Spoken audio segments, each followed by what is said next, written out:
Under a new Republican majority, the Senate is getting back to work and progress is being made on behalf of the American people.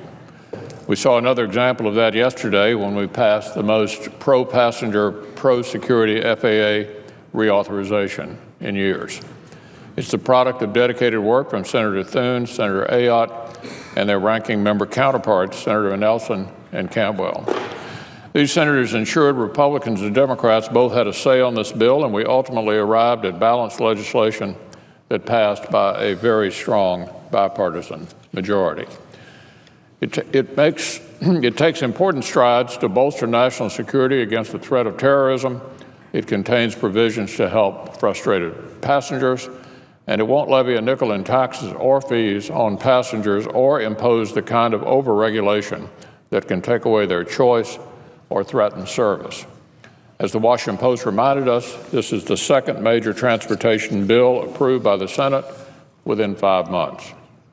So, whether it's providing long-term solutions for highway funding or permanent tax relief for families and small businesses, or common sense reforms for airline passengers and airport security, this much is clear.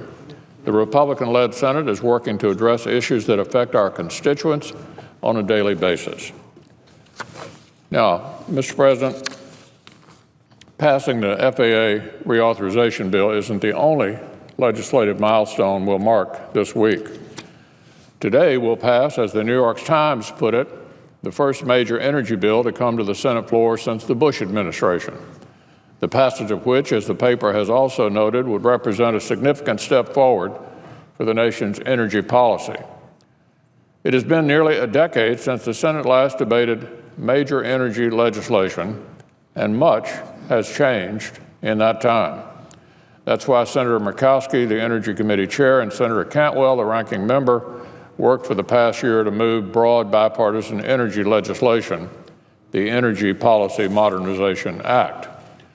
Like the FAA reauthorization bill I mentioned earlier, this bill won't raise taxes on American families, but it can help them by making energy more affordable and more abundant, by building on technological advances and bolstering national security, by growing the economy and furthering innovation. In short, the bill before us takes a comprehensive approach to bring America's energy policies in line with the kind of challenges and opportunities we now face.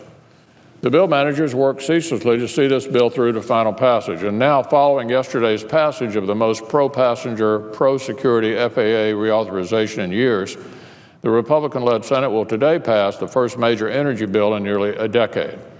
It's broad, it's bipartisan, it's just the kind of legislation we're seeing a lot of in a Republican-led Senate that continues to show what's possible with good ideas and good old hard work.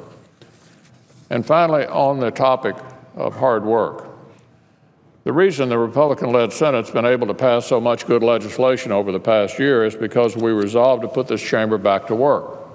That started with the committees. We've seen what's possible in the Commerce Committee. Just look at the FAA bill. We've seen what's possible in the Energy Committee. Just look at the energy bill. But we're also seeing what's possible in many other committees, like appropriations.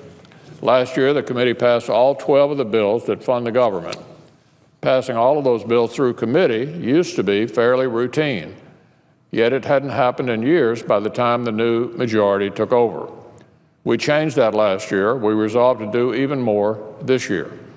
The committee has again gotten the appropriations process off to a strong start, and we'd now like to pass as many of the funding bills as possible out here on the Senate floor. Getting this done will require cooperation from across the aisle.